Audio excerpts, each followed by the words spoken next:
This really is the city of back alleys. You can find, oh my god, it just keeps going.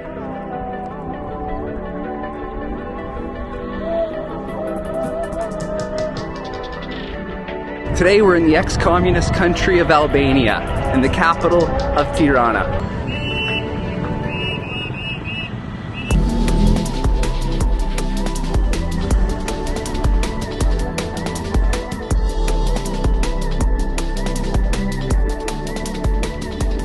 We're in this city for less than 2 minutes and it's already madness. There's people everywhere. The traffic is absolutely insane. I really haven't been anywhere like this quite yet.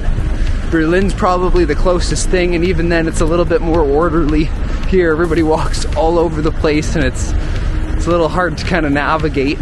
Within only about 2 minutes of getting off the bus, we found ourselves in this back alley clothing market. Just stumbled into this market here and all kinds of clothing and whatnot. It's all just back alleys. I mean, we were just looking for a bank and found this, which is pretty cool.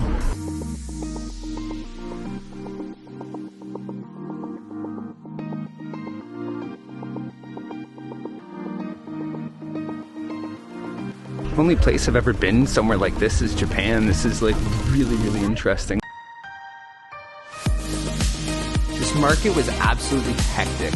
Cars driving through, everybody trying on clothes, bouncing all over. It really added to the atmosphere. I've already lost Jessica to the shopping. Well, it looks like we made it to the end here. It's probably about like a whole entire block of just, it's basically just all knockoff stuff, like Nikes, Adidas, Hugo Boss, Louis Vuitton, Chanel. Like you can find basically any brand, but it's just not the real McCoy, you know?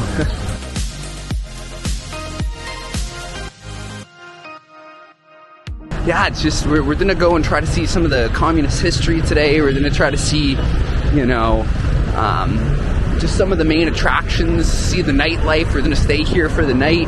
Gonna see, you know, what kind of food offerings they have. I always love getting some food and whatnot, so we're just gonna be looking through whatever we can.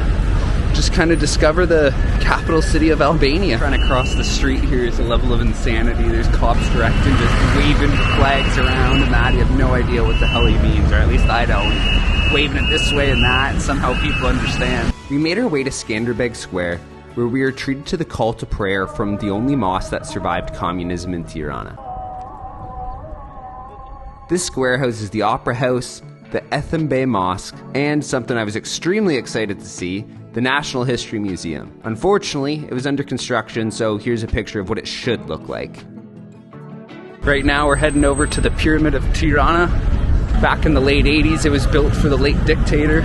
So ever since I discovered Bold and Bankrupt YouTube channel, I've always had a bit of a fascination with, you know, these ex-communist closed countries. It's really fascinating to me. You know, places like North Korea to me are just such a fascinating place. And here you can see a lot of that history. They've left a lot of it, unlike some other former Soviet states that tore every little bit of it down. Here, they left a little bit as a symbol of, you know, conquering communism, which is, you know, quite the exciting thing, you know, to actually be able to see some of that history. And it was under construction. Well, as per my and Jessica's typical luck, the Pyramid of Tirana is completely closed. And should it shock me? No. I get pretty used to this by now. However, it is still quite disappointing. So it was what I was most excited for here. You know, it's this, you know, real historical kind of piece, but fortunately, we have got a lot of suggestions for what to do here in Tirana. Jessica's Instagram is always helping out with that. Just simply ask, and everybody has some great recommendations. If you are here from Jessica's Instagram, well, thanks for coming along with us, and thanks for any suggestions that you may have given. So we're going to this neighborhood that, as I understand, during the Iron Curtain, it was a closed neighborhood. Nobody was really allowed to access it. And then what they did was that they opened it up and allowed all kinds of different businesses. So now it's filled with restaurants and clubs and cafes and all that kind of stuff. And I always love finding those little eclectic neighborhoods in any city we go, because, you know, those are the areas where you really start to feel a little bit more like a local. As we were heading on to our next spot, we got lucky and stumbled upon one of Albania's famous bunkers.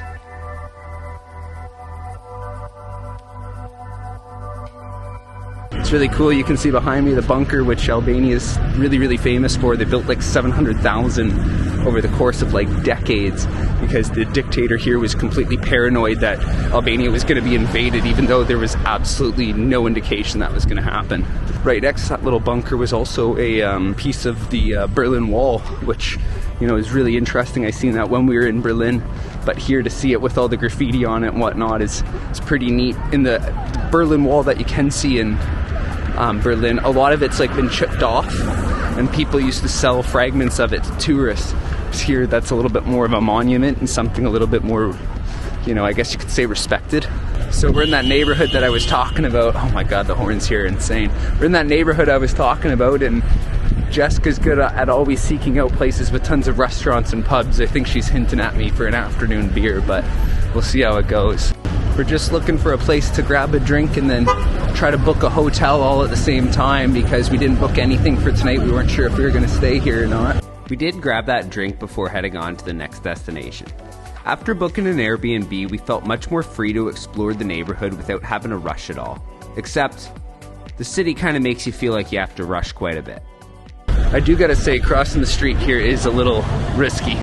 Every like crosswalk is like completely uncontrolled and you just gotta like give it a chance. So a cool little bit of history here is that all the buildings here are so colorful because the current prime minister and the former mayor of Tirana, you know, started this whole process back in like the early 2000s, basically to beautify the city.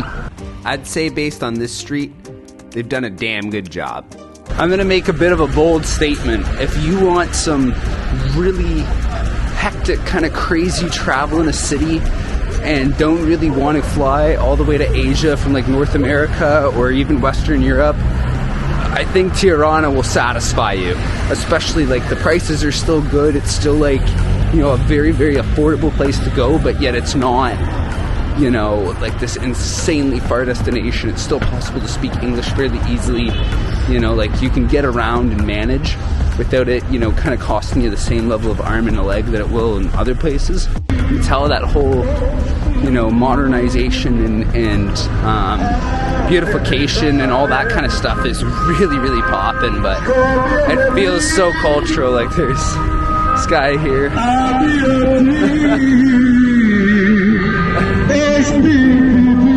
Jessica was saying that guy singing, she was looking at him and all he had was no music notes but just a thing with photos of his family, and that's it. It's just, you can just feel the city when you start seeing people playing music, and it's all kinds of places where you can buy food, and it's just the colors, it just, so you can feel the culture here.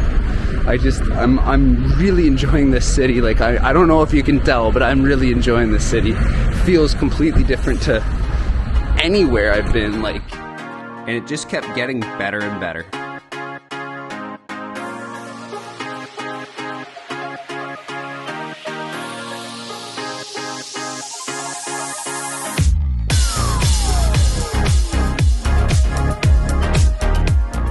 This street just has so much happening, like, it's just so bright and vibrant and like lush. There you go. Jessica's got the good language there. Sorry. Oh yeah, there you go. The vocabulary. I mean, I guess I just don't have quite the vocabulary she does. I'm always trying to think of some good things to say. Jessica's got the language though.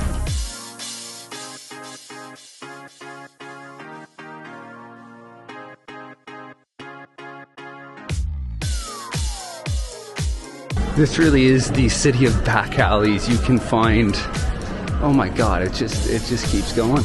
There's just so many back alleys here, and like, I don't even know, I wouldn't even really call them a back alley, I guess, but just shops and that, like you just turn a corner and oh, there you are. Got all kinds of stuff happening here.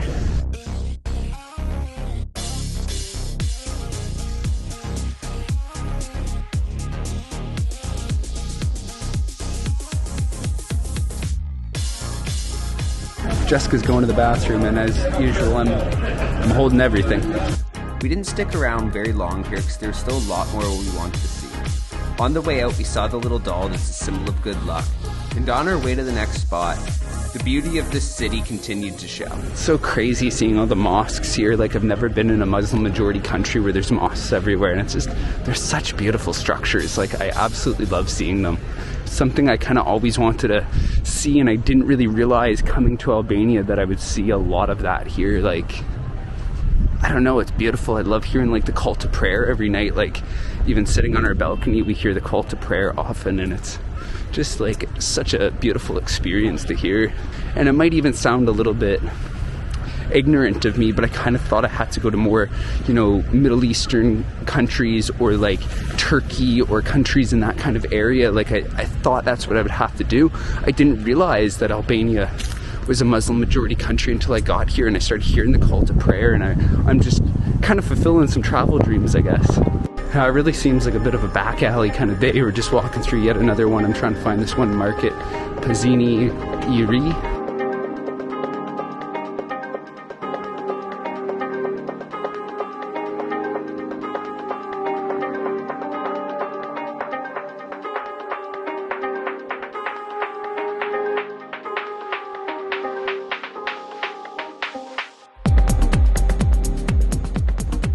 This is so cool, just like an open air market here. I think a lot of it's closed because it's getting late in the day, so I'll sell all kinds of stuff, food and just different wares. Like, I don't even know, like there's a lot of stuff in bottles that I don't even know what it is. Wow, honeys and, oh, I think that's like Reiki and whatnot. Fresh olives and fresh tobacco and nuts and dates. Oh yeah, look at figs, oh my god. And I'm hungry too. It's kind of the worst time to come. We were hoping they would have more like fresh foods like you can kind of eat, but man. We walked up and down every aisle of the market, and they really did have everything on offer. Except the one thing we needed in the moment. Hot food. We decided to head out to grab a quick bite. Try one of these Pyrex. I was starving. I haven't eaten since this morning, so I just decided to grab one of these. They're usually really cheap. It was about 200 for two of them, so, and they fill you right up. I've already tried one once, and I got an even better deal in Durez, but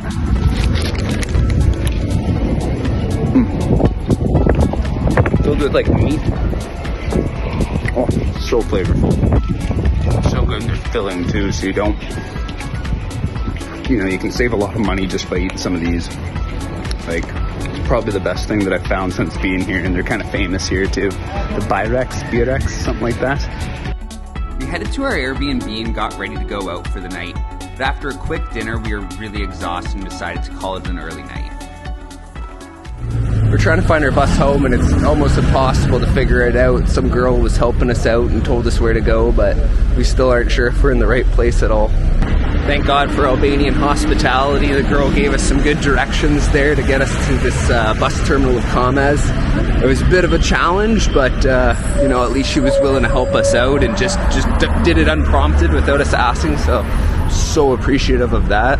And on that note of hospitality, I have to say, my trip to Tirana fulfilled so many travel dreams of mine without even realizing in the moment. When I sold everything to travel the world, I always envisioned myself in a strange country with markets as far as the eye could see, religions and cultures that didn't fit in with what I grew up knowing, food that I never tried, and history that was unique and new to me. It was only as I was editing this video that I realized that Tirana and Albania as a whole have ticked all these boxes for me. And it gets me even more excited for all the adventures to come here. Well guys, we made it back to our home city of Durez. Really enjoyed my time in Tirana, but it's come to an end. Highly recommend it. If you guys enjoyed this video, consider subscribing, but until next time, we'll see ya.